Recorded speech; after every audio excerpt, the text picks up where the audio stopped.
Welcome to the Three Martini Lunch. Grab a stool next to Greg Columbus of Radio America and Jim Garrity of National Review. Three Martinis coming up. Hey, really glad you're with us for the Thursday edition of the Three Martini Lunch. Jim Garrity is away today. In his place, we're very happy to have John Gabriel, the undisputed king of stuff. He's a columnist for Discourse Magazine through the Mercatus Center, the Arizona Republic. He is also soon to be a published novelist in the next couple of weeks. His World War II submarine novel, Sink the Rising Sun, due out soon. And on top of all that, he has gotten up early to help out today, thanks to the ridiculous 3-hour gap now. Oh, no, it's only 2 hours now. The daylight savings time is over on the East Coast. It's still the crack of dawn for me, since I usually am out clubbing in Scottsdale until about 3 a.m. And so I had to leave at 2:30 a.m. In the wee hours to be prepared. It's that kind of discipline that really, I think, is what separates you among men. So, John, thank you for doing that. We actually have 4 martinis today, so we're cheating all over the place. But let's start with good news out of the state of North Carolina, which is fascinating because North Carolina just went for Trump by about a 3-point margin. They just elected another Democratic governor after having Roy Cooper for 2 terms. But at the same time, they've got veto-proof Republican majorities in both chambers of the state legislature. So apparently the Republicans did an excellent job of redrawing district boundaries in the Senate and the House. And as a result of that, the North Carolina House has overridden Governor Cooper's veto of a $463.5 million increase for private school vouchers. This is all part of the school choice movement, providing parents not only the freedom to choose the education that works best for their kids, but also making sure that the tax dollars go along with that. And so we saw a pretty big push for this right after the 2022 midterms, all in the wake of COVID, of course, John. A lot of red states did this. Blue states very resistant to it. Your state of Arizona, I think, was the first, if not certainly one of the first states to do it. And of course, we heard all sorts of Democratic doom and gloom predictions. So it's only been a few years, but what are the results so far there? And what do you make of this movement still finding steam all across the country? It is fantastic here in Arizona. I'm a big fan. I was actually working as director of marketing at the Goldwater Institute, state-based think tank here, when the concept of it was created. So I've been an early adopter, an early fan. In a way, you could say I'm fully responsible for its success because, I made brochures and websites about it. But it's been really good, and it's just basically, instead of the money following the district, following the bureaucrats, following the unions, the dollars follow the student. That's the only concept behind it. If a student, say you have a child with autism who needs special instruction, you get one of these empowerment savings account, and you can get the special instruction that child needs.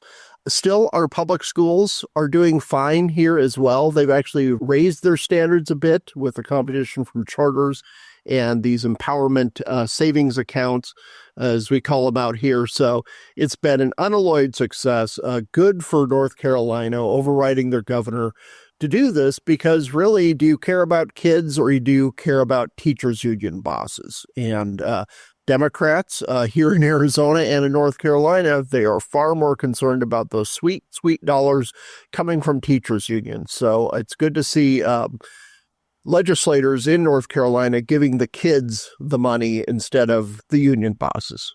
Exactly. And I think you put your finger on a really important part there, is because a lot of people who are critical of the expanded choice and the voucher programs were saying, oh, this is just a pure abandonment of public education. We're going to see everybody pouring out, and then the people who have no real options in terms of even still being able to afford private education, they're going to get stuck in the public schools, and their educational experience is going to be a disaster. Sounds like it's been the exact opposite so far in Arizona. Yeah, exactly. I live very close to a public high school here, which is doing well. And I drove by the other day, and their display out front says, "Choose our high school," which is #1 in STEM and science. It just goes to show even the public schools out here now, we've had charter schools since the early 90s, even the public schools here are trying to draw in students. And so it's kind of iron sharpening iron, both sides getting better. And my kids, they're college age now, but they attended both traditional public and charter schools and had great success in both. So it's not an either or thing. It's, hey, let's make a better experience for all the kids out there, because my eldest finished her last couple of years in a large public traditional high school because she was into sports and she was into art, and the charter school she was attending didn't have as much exposure to those things. And you would just have bigger teams and things like that in the bigger school. So she could just go between various schools to get the experience that was right for her at that time. It's a victory for her, for us as parents, and frankly, for teachers who have motivated students. Let me ask the one question that has some folks on the right concerned about this. Once the government is giving you this voucher money, it's your money, but they're letting you use that money how you want to for your kids' education. Once you get the government involved in that, then the government can start dictating what these other schools have to do in their curriculum. Much concerned about that? I think there should always be a great deal of vigilance for it, but as it stands now, they just give lump payments to school districts, and you just deal with whatever school you happen to live in that zip code, you go to that school. And now the parents have at least a significant amount of choice, if not complete choice, like it was all their old money. And also the government spends 90% of what they spend on traditional public schooling for kids. So you are getting a savings out of it. And parents who send their kids to charters or use these scholarships that are newly going to be introduced apparently in North Carolina, they're going to have a big say in keeping the government out.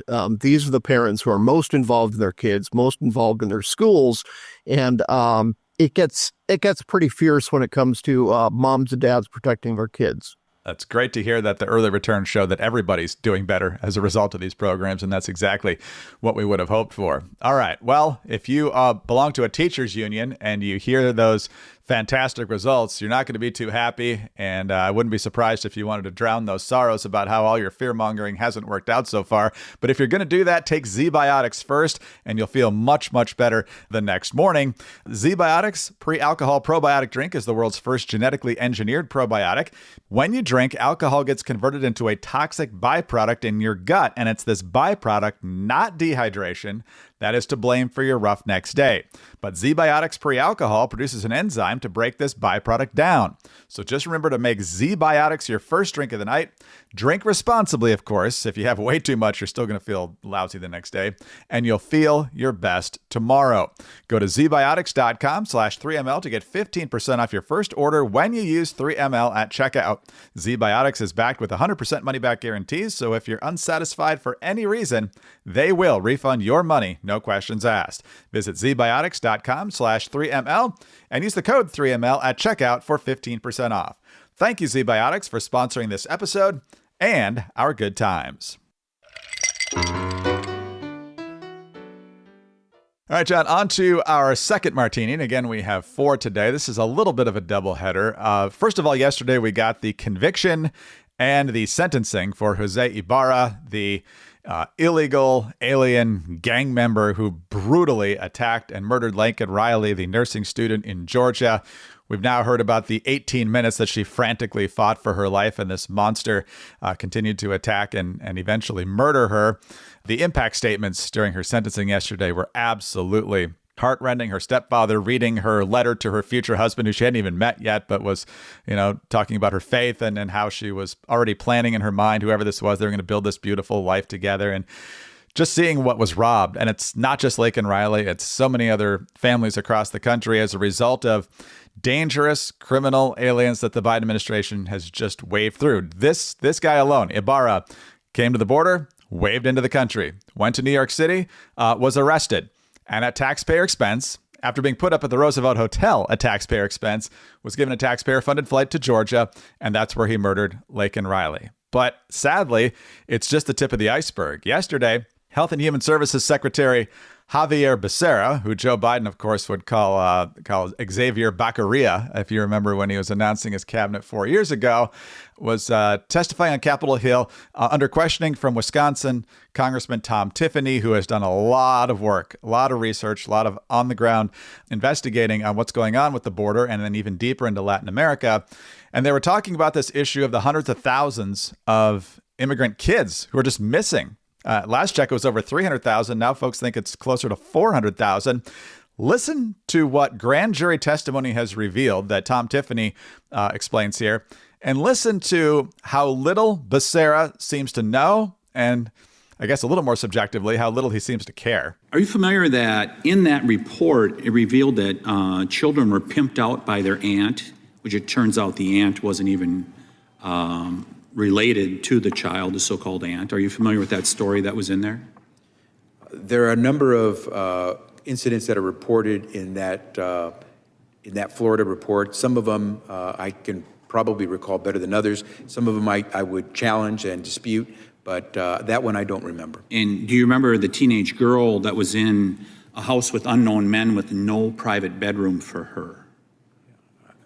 Are you familiar with the sponsors that utilize a strip club in Jacksonville as an address for where a child should be settled? Congressman, as I said, I don't have the information on that Florida grand jury report in front of me. I certainly can go back and take a look at it and try to get back to you. You'd think with details that horrific that would have been brought to your attention and you would remember them pretty darn easily. So, John, there's so much to dig into here, but whether it's what we've learned in the Laken Riley case or what we just heard in that congressional testimony, how do you even put into words how disastrous the immigration policies of this administration have been? Yeah, and it's just absolutely crazy. When Trump was in office, they complained about, there's children in cages and all this complaints about how minors were treated. And it has just been crickets from the media on this. They do not care at all. And once again, it shows the folly of open borders, people thinking this is compassionate.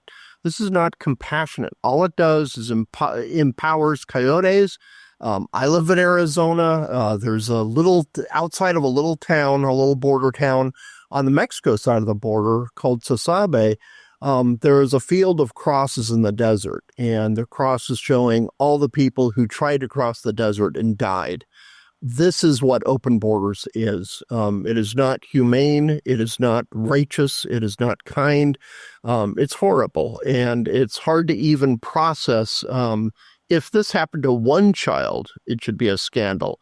And they're just talking about thousands upon hundreds of thousands of just unaccounted for children in this country. It's just absolutely appalling, and people should be in jail over what they have done to these innocents who didn't choose to cross the border themselves. Maybe their parents sent them. Maybe a coyote just picked them up off the street and shipped them to El Norte. It's hideous. You'd think state and local officials would be glad to see an administration coming in that's going to prioritize order at the border, getting rid of dangerous criminal illegals who shouldn't even be in the country at all, but have committed crimes here. And you've got local officials trying to, play cat and mouse with ICE as ICE tries to round these people up. Your own governor there, Katie Hobbs, this week says I'm not going to comply. I'm not going to cooperate with any of these efforts to engage in the deportation. So how ugly of a fight are we going to see here? I think it's going to be a fight mostly in the courts, but this is what the people want. If you look at the Arizona voting results, the biggest counties moving toward Trump were the border counties. These are heavily Latino counties, and the vote totals increased by anywhere from 8% to 13% for Trump. They are sick of it. And white liberal Democrats in Manhattan cubicles, for some reason, think Latinos are against Trump on the immigration issue. No, the people who came out and vote, they were the ones legally voting. They don't want people skipping the line. You have families who have lived in Arizona when it was a territory, and before that, when it was part of Mexico. They don't see somebody slipping over the border from, say, El Salvador especially a gang member, they don't look at them as racial allies. They look at them as invaders, and they want them stopped. So Democrats better wise up to this. And if they want to have a shot again at especially Latino males, they're going to have to get tough on immigration because, legal immigrants and grandchildren of immigrants are very anti-illegal immigration. Yeah, that's one of the biggest miscalculations Democrats have made. They just thought they could win on demographics alone, but the demographics they thought they were going to count on for victory are people who love law and order. They came here the right way. They don't want to see people cutting the line, and they're offended by the fact that the Democrats just assume that they agree with them on this issue when they most clearly do not. Omaha Steaks. Look, we're getting close to Christmas now. What's it, November 21st? You got a month and 4 days to decide what you're going to get people for Christmas. And I'm telling you, it doesn't get easier or better than Omaha Steaks. I have loved everything I've ever received in a box from Omaha Steaks. The steaks are terrific. They're so flavorful. They're tender. They fill you right up in a good way. The burgers are really good size. It's easy prep. It's so if whether you're in a rush or you just want a really good meal without a whole lot of hassle, Omaha Steaks are the way to go. And now, fantastic deal. 50% off site-wide at omahasteaks.com, plus get an extra $30 off with the promo code 3ML and a $30 reward card when you shop early. It's not just the steaks and burgers, though. They've got seafood, chicken, wine, sides, and dessert. Visit omahasteaks.com and save 50% off site-wide. Plus, our listeners get an extra $30 off with the promo code 3ML, the number 3ML, and a $30 reward card when you shop early. That's 50% off at omahasteaks.com and an extra $30 off with the promo code 3ML. Minimum purchase may apply. If you don't have great credit, could a Trump policy cancel your credit card? The Watchdog on Wall Street podcast with Chris Markowski. Every day, Chris helps unpack the connection between politics and the economy and how it affects your wallet. Trump and Bernie want to collaborate on capping credit card interest rates. But credit card debt is a non-recourse loan. They can't repossess your dinner or your vacation. Whether it's happening in D.C. or down on Wall Street, it's affecting you financially. Be informed. Check out the Watchdog on Wall Street podcast with Chris Markowski on Apple, Spotify, or wherever you get your podcast. All right, martini number 3 out of 4. And John, let's quickly take a look at the efforts to enact government efficiency. Elon Musk and Vivek Ramaswamy have been tasked with getting the waste out of government. Good luck, but I think they actually are going to make a yeoman's effort to get this done. But just one department getting a lot of scrutiny these days is the Pentagon, because just in the past few days, the Pentagon failed its 7th consecutive audit. I mean, you got to have leadership as bad as the Bears and the Jets to have this type of consistent failure. So in an $824 billion budget, they can't fully account for where all the money went.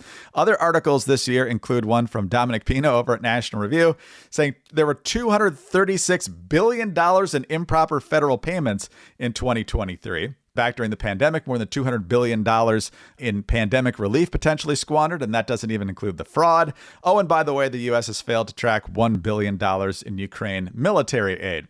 Now, Kathleen Hicks is the Deputy Secretary of Defense, the number 2 person at the Pentagon behind Lloyd Austin. For some reason, John, that I don't understand, she was interviewed by Jon Stewart about her job, and he brought up these failed audits. Listen to the bureaucratic speak as Kathleen Hicks tries to contend that failing 7 straight audits does not mean the Pentagon is wasting our tax dollars. There is a lot of waste, fraud, and abuse within a system. Audits and waste, fraud, and abuse are not the same thing. So let's decompose these pieces. Please educate me on sure. What so an audit is exactly what you just described, yes. Which is, do I know what was delivered to which place? Right. The ability to pass an audit or the fact that the DOD has not passed an audit is not suggestive of waste, fraud, and abuse. That is completely false right there. So what is now is a question of it's suggestive that we don't have an accurate inventory that we can pull up of what we have where. That is not the same as saying we can't do that because waste, fraud, and abuse has occurred. So in my world, yeah, that's waste.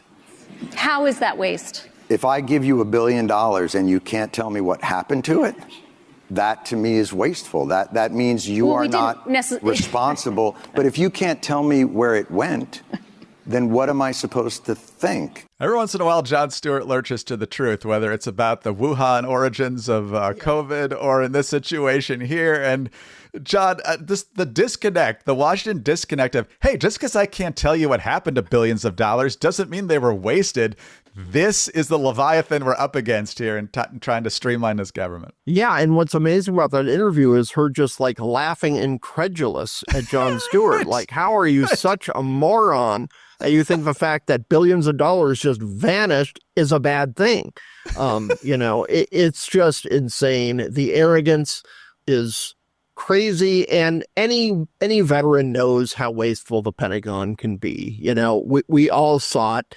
That, it helped make me more conservative, at least being in the Navy. There was a story, I won't say which submarine, but a supply officer on the submarine ordered a certain part for the submarine, a very small thing. I don't know, maybe it was a roll of toilet paper. I don't know what it was. He entered one alphanumeric code character in incorrectly, and the sub getting back from the patrol, I'm trying to be very delicate of which sub this was, shows up to the pier, and there's this massive crate there.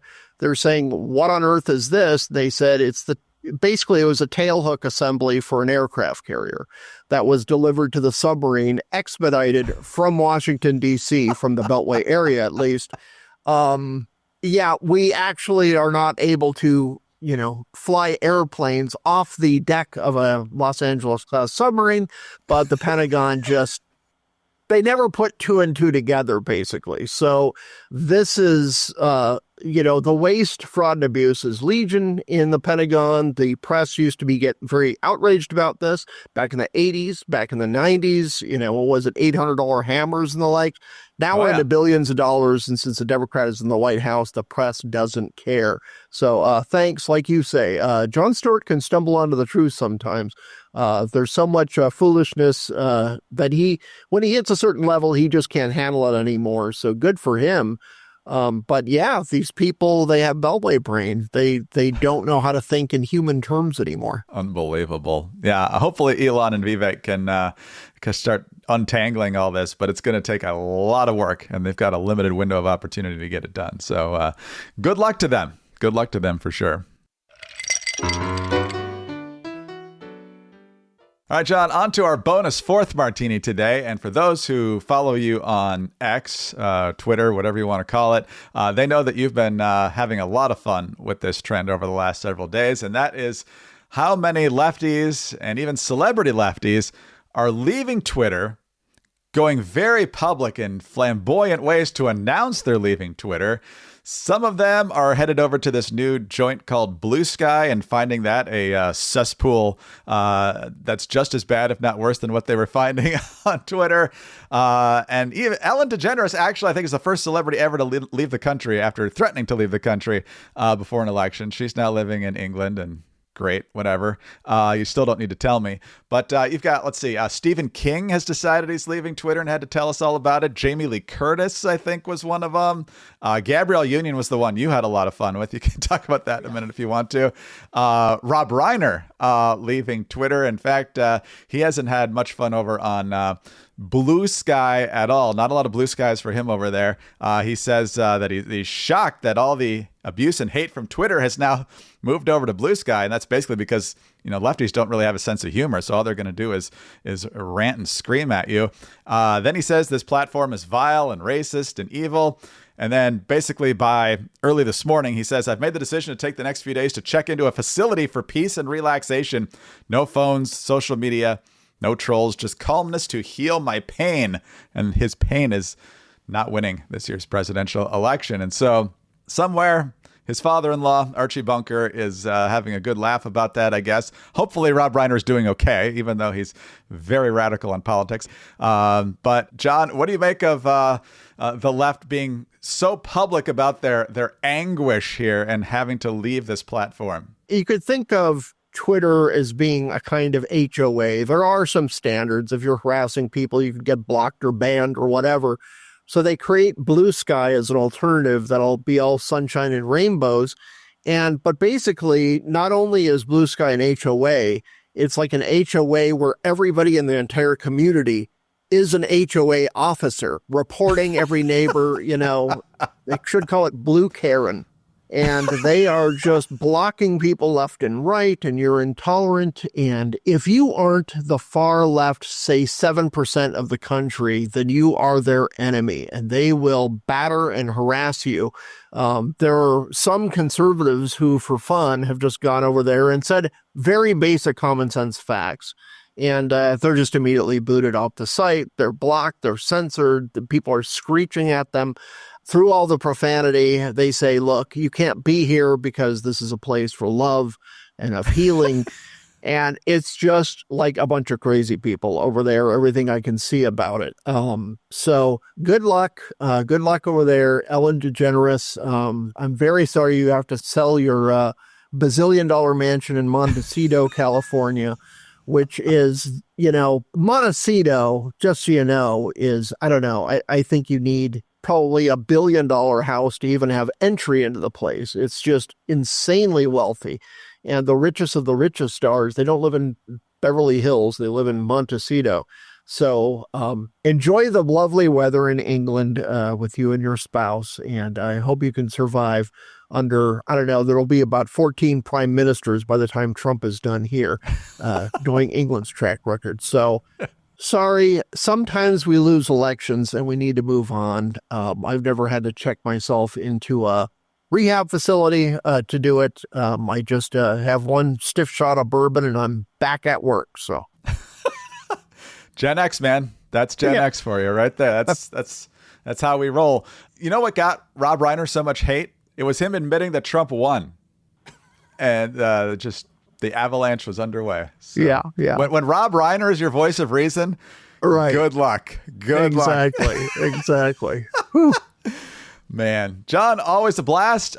Best of luck with the brand new novel, and have a fantastic Thanksgiving. Look forward to talking to you down the road. You too. Thanks so much for having me on. Absolutely. John Gabriel is the undisputed king of stuff. He's a columnist for Discourse Magazine and the Arizona Republic. His brand new novel, soon to be released, is Sink the Rising Sun. It's a World War II submarine thriller, and make sure you order that for Christmas. Again, Sink the Rising Sun. I'm Greg Corombos of Radio America. Jim Garrity will be back tomorrow, so please join us then. In the meantime, please subscribe to the podcast if you don't already. Tell your friends about us as well. We'd love to have them listening.